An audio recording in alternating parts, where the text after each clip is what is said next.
Observe these two figures. They stand on opposite sides of a rapidly expanding chasm, refusing to step forward as the ground crumbles. Modern dating follows this exact geometry. We aren't failing to connect because of a cultural accident. We are locked in a deadlock where every participant is acting in their own calculated self-interest. This is a Nash equilibrium. In this matrix, you have two options: vulnerability or protection. When both sides choose protection to avoid being the first to get hurt, the connection between them shatters. Everyone stays safe, and everyone loses.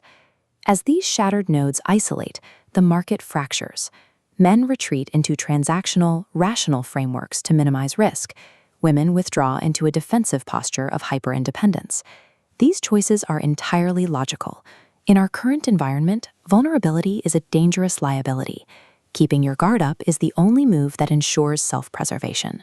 Because logic built these walls, you cannot outsmart them. Every rational calculation confirms that the only safe move is to stay isolated. To get out, someone has to make a choice that contradicts their own self-interest. When disengagement becomes the rational standard, society begins to hollow out.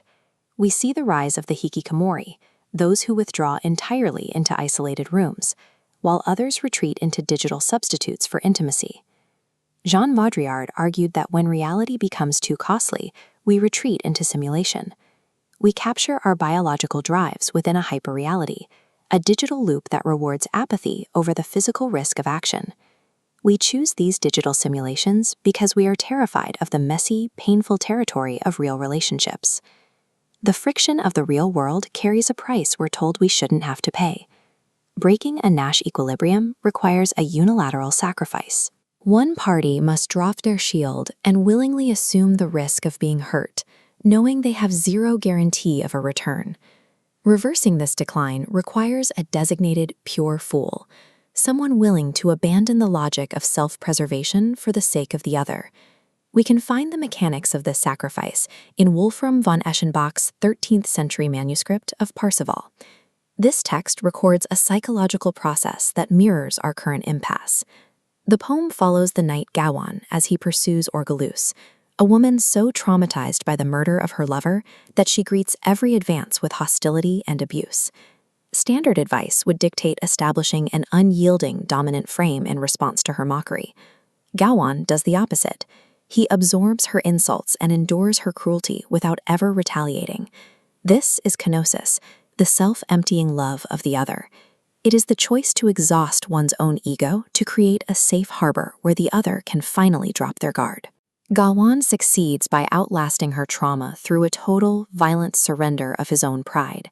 He wins the woman by refusing to conquer her. This dynamic defines the practice of kenotic husbandry.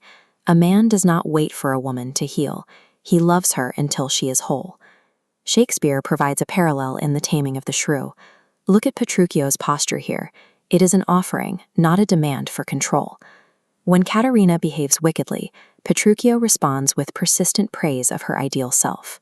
He grants her the space to transform by her own volition, because he refuses to acknowledge her insults as the truth of who she is. This psychological mechanism is the imputation of virtue. You assign a value to someone that they haven't yet earned, and you treat that value as an established fact.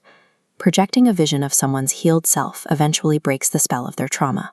When they look into the mirror you've provided, they finally see their true beauty. True forgiveness requires the active, non-rational choice to endure the memory of a hurt while treating the other as if they never harmed you. In this diagram, a closed circle represents an infinite trapped loop of logic. When that circle is ruptured by an outside truth, it transforms into an upward spiral. This is a Gödel point, the place where a trapped system is broken by a truth it cannot contain. Absorbing the cost of another's sins is the only move that breaks a zero-sum game.